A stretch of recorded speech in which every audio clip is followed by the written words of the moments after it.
আজকে গরু মাছ বেশি করে রান্না করবো, অনেকটা নিয়েছি আর আগে ভালো করে তেল মাংস দিয়ে দিয়েছি, একটু বেশি করে রান্না করবো, মাংস গ্যাস থাকে না। তো এখানে পেঁয়াজ টমেটো তেজপাতা দিয়ে দিলাম।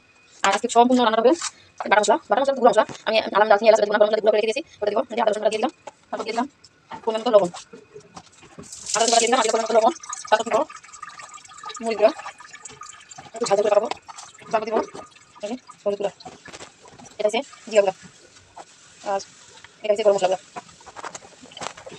আর এটা হচ্ছে জয়ফল চুক্তি। আমি বেটে রাখি কিন্তু সবজি আমার বাচ্চাদের শরীর স্বাস্থ্য দেয়নি, একটু একটু করে মতো রেখে দিলাম জয়ফল চুক্তিটা, তারপর পরিমাণ মতো তেল।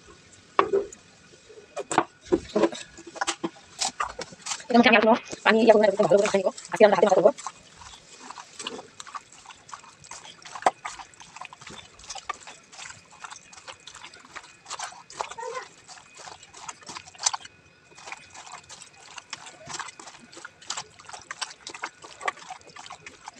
আসলে মাংসটা এত যে সুন্দর মাখাইছি, এত সুন্দর একটা ঘ্রাণ বেরিয়েছে।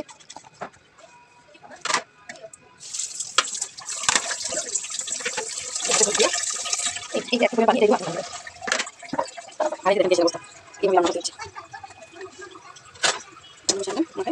একটা ঘ্রাণ বেরিয়েছে এই মাংসের থেকে, মাথার মধ্যে একটা ঘ্রাণ বেরিয়েছে সুন্দর। এখানে দিয়ে দিলাম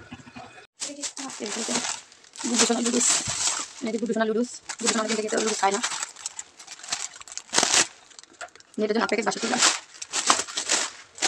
তারপর যে গুড্ডুসোনা দুধ, আর এই যে আমার গুড্ডুসোনাটা, গুড্ডুসোনা কোথায় গেছে? গুড্ডুসোনা সালাম দাও জুম্মা বাবা বলো, এটা দিয়ে টাকা বলো, এই যাবো বলো। হ্যাঁ এটা কার কার এটা কে খায়? পেপসি দেন চিনি, এগুলো কার? এগুলো এই চিনি কে খায়? চিনি, হ্যাঁ চিনি। সালাম দিছো বলো জুম্মা বাবা, এদিকে তাকাও বাবা, জুম্মা বাবা বলো, এদিকে এই করে গুড্ডু গুড্ডু জুম্মা বাবা আল্লাহ বলো তো, আল্লাহ হাফেজ। মাংস কাটা শেষ।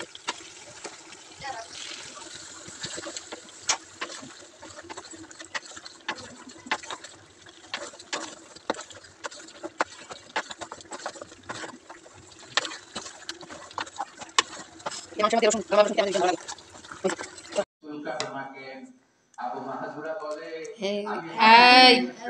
এই যে আর একটা ভাত কেমন করতেছে। থাক আমি এখন ইয়ে করে প্রতিটা বাক্য শিক্ষা দিয়েছেন বিশ্বনবীর মোবারক হাত, পবিত্র হাত আমার মাথার চুলের যে জায়গায় লেগেছে, আমি চাই ওই চুলগুলা নিয়ে আমি আমার কবরে চলে যাব।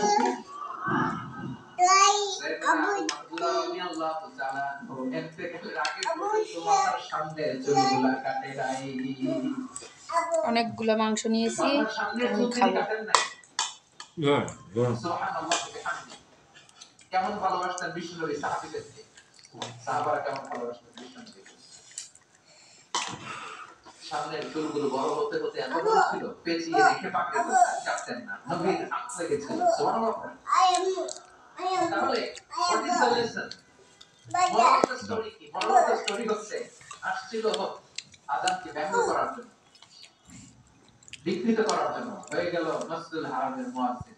দেখেন বিশ্বনবী একটা খারাপ সিচুয়েশনের মধ্যে থেকে কি ভালো জিনিস বের